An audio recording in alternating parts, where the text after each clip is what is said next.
जितनी बुरी situation globally बनती हुई दिख रही है हमारे मार्केट्स ने उतना बुरा अभी अफेक्ट नहीं दिखाया है।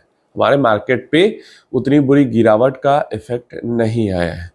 हो सकता है उम्मीद में जो अभी क्वार्टरली अर्निंग्स आने वाली है उसकी उम्मीद में मार्केट हमारा थोड़ा पॉजिटिव हो, या फिर मैं कहूँ कि अब जो ये नंबर्स आने वाले हैं अर्निंग्स के वही हमारे मार्केट को बचा सकते हैं। नहीं तो ग्लोबली हर तरीके की एक तरीके से प्रॉब्लम क्रिएशन हो रहा है। ग्लोबली हर तरीके से पूरा तैयारी हो रहा है कि कैसे मार्केट को तोड़ा जाए। खासकर हमारे मार्केट्स को, चाइना को, इन सब को बहुत ही ज़्यादा देख रहे हो कि आप अमेरिका भी टारगेट कर रहा है। सबसे पहला हमने देखा कि वेनेजुएला के साथ अमेरिका की परेशानी शुरू हुई। डेफिनेटली ये इक्विटी मार्केट के लिए पॉजिटिव चीज़ तो है नहीं। दूसरा हमने देखा कि ईरान के अंदर में टेंशन बढ़ते जा रहा है, प्रोटेस्ट बढ़ते जा रहा है। हमारी सरकार ने ट्रैवल एडवाइजरी भी जारी की है कि भाई वहाँ पे जो लोग ट्रैवल करने जा रहे हैं या वहाँ पे जो लोग हैं वो अपना ठीक से ध्यान से रखें, वहाँ पे परेशानी बढ़ने वाली है, न करना ही ज़्यादा बेहतर है। इसके साथ साथ अभी तीसरा एक बहुत एक तरीके से बैड न्यूज़ कहूँगा।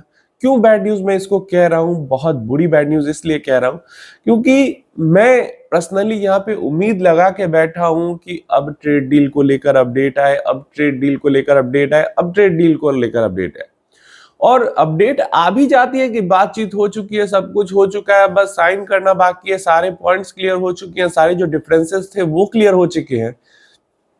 फिर उसके बाद जब इस तरीके की न्यूज़ आती है तो डेफिनेटली अच्छा नहीं लगता है। जो चीफ इकोनॉमिक एडवाइजर हैं हमारे, उन्होंने कहा था कि मार्च तक अगर ट्रेड डील नहीं होती है तो ये काफी आश्चर्यजनक बात होगी। लेकिन अब मुझे लगता है कि मार्च तक भी ट्रेड डील हमारी नहीं होगी, और मुझे लगता है ट्रेड डील होगी ही नहीं, क्योंकि यहाँ पे जो पेनल्टी टैरिफ है उसके रिडक्शन पे तो कुछ बात हो ही नहीं पा रही है, तो ट्रेड डील कहाँ से होगी आगे चल के। जो पेनल्टी लगी हुई है टैरिफ की 25%, उसको हटाकर भी, उसको भी हटाने की कोई बातचीत नहीं हो पा रही है। वो जो न्यूज मीडिया में आ रही है वो न्यूज मीडिया में ही आ रही है, एक्चुअल कुछ नहीं हो रहा है। और क्यों कुछ नहीं हो रहा है वो मैं आपको बता देता हूँ। तुरंत तुरंत वीडियो सारे मीडिया हाउसेस ने इस चीज को कवर किया है। ट्रंप का और ट्रंप एडमिनिस्ट्रेशन के लोगों का वीडियो सब लोग शेयर कर रहे हैं, ट्विटर पे भी आया है। यहाँ पे ट्रंप और जो उनके एडमिनिस्ट्रेशन के लोग हैं वो लोग कह रहे हैं कि हम क्विकली टैरिफ बढ़ा सकते हैं इंडिया के ऊपर, और हम टैरिफ बढ़ाएंगे भी इंडिया के ऊपर। ये जो 25% का टैरिफ पहले से लगा हुआ है, हम और ज्यादा भी टैरिफ इंडिया के ऊपर लगा सकते हैं अगर रशियन ऑयल को लेकर इंडिया हमारी हेल्प नहीं करता है तो। एक तरीके से मजाक बनाया रहे थे वो लोग कि इंडियन एम्बेसी में मैं था, बातचीत कर रहा था, वहाँ के एडमिनिस्ट्रेशन के लोग कह रहे थे कि वहाँ पे एक ही चीज को बात हो रही थी कि डोनाल्ड ट्रंप से आप बात कीजिए और जो पेनल्टी टैरिफ है वो हटवाइए, रशियन ऑयल अब हम कम इंपोर्ट कर रहे हैं।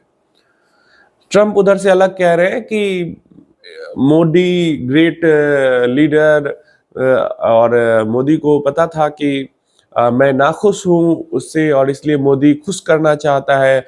भारत को पता है कि मैं खुश नहीं हूँ और इसलिए भारत मुझे खुश करना चाहता है। इस तरीके के स्टेटमेंट दे रहे थे, मोदी जी की तारीफ कर रहे थे। ठीक है, तारीफ करिए, जो करना है कीजिए, लेकिन जो स्टेटमेंट्स आ रहे थे वहां से वो बिल्कुल सही नहीं आ रहे थे। हम यहाँ पे उम्मीद में बैठे हैं कि पेनल्टी टैरिफ कैसे भी हट जाए। ऑयल इंपोर्ट्स कम कर रहे हैं और मतलब डाइवर्सिफाई कर रहे हैं ऑयल इंपोर्ट्स को, एंड टैरिफ को कम किया जाए, जल्दी से जल्दी ट्रेड डील का कम से कम फर्स्ट ट्रांस कंप्लीट हो। और यहाँ पे इस तरीके का वीडियो आता है कि डील तो छोड़ो, जो पेनल्टी टैरिफ है उसके बारे में वो लोग कह रहे हैं कि हम और टैरिफ बढ़ा देंगे। इस तरीके की बात कर रहे हैं। खासकर अगर कोई ऐसी टैरिफ या ऐसी बातचीत डील को लेकर हो रही है तो फिर क्यों इस तरीके के कमेंट्स ट्रंप की तरफ से आ रहे हैं। और ट्रंप ने खुद ने भी तो पीछे कहा है कि बहुत जल्दी डील होने वाली है, बहुत बढ़िया डील होने वाली है, बातचीत बहुत अच्छे से हो रही है। फिर अचानक एक दिन उठकर इस तरीके का बात करना, डेफिनेटली ये बिल्कुल भी मार्केट के लिए, सेंटिमेंट के लिए अच्छा नहीं है। शॉर्ट टर्म मार्केट सेंटिमेंट को ये बहुत ज्यादा खराब कर सकता है। और अभी अभी अगर सेंटिमेंट खराब नहीं हो रहा तो मुझे लग रहा है कि ये बस वही जो क्वार्टरली रिजल्ट्स है उसको लेकर उम्मीदें बहुत ज्यादा है, इस कारण से सेंटिमेंट खराब नहीं हो रहा है। नहीं तो जिस तरीके की बात ट्रंप ने अभी की है, इसी तरीके के बात पे 3 महीने पहले 1-1, 2-2% हमारा लार्ज इंडेक्स गिर जाता था, 2-3% स्मॉल इंडेक्स गिर जाता था। तो ये चीज है जो कि परेशान कर रही है मार्केट को। तो ग्लोबल जो अनरेस्ट है वो खत्म होने का नाम ही नहीं ले रहा, और ग्लोबल अनरेस्ट खत्म नहीं होगा, ग्लोबल अनसर्टेनिटी खत्म नहीं होगी, तो जो मार्केट के अंदर में सेंटीमेंट है वो पॉजिटिव नहीं होगा। अब आप कहोगे कि ग्लोबल मार्केट में तो रिटर्न्स बन रहे, तो देखिए क्योंकि ग्लोबल मार्केट में पिछले साल भी रिटर्न बने हैं, तो ग्लोबल मार्केट मतलब दूसरे मार्केट लाइक कोरिया ले लो या चाइना ले लो या यूएस का ले लो, इनके मार्केट में अभी पॉजिटिव सेंटीमेंट है ही। तो पॉजिटिव सेंटीमेंट में जब मार्केट रहता है तो निगेटिव न्यूज को डाइजेस्ट करते जाता है, अपना चलते जाता है।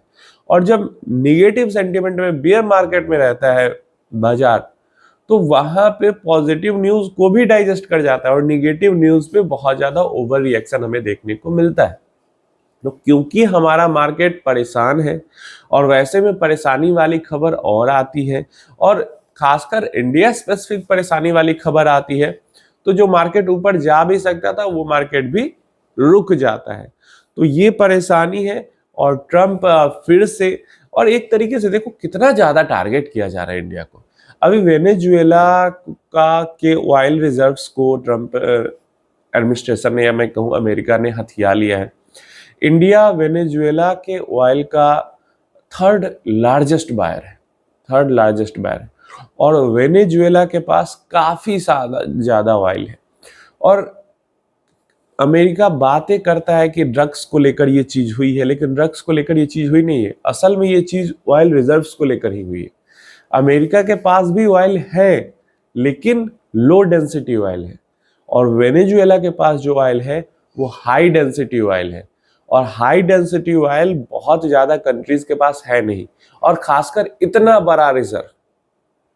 तो मेन चीज जो है वो तेल का, क्रूड ऑयल का चक्कर है, जिसके कारण अमेरिका इतना, कनाडा को बार बार जो अमेरिका कहता रहता है कि अमेरिका का एक स्टेट बन जाओ, कनाडा के पास भी बहुत ज्यादा high density oil, crude oil के रिजर्व्स हैं।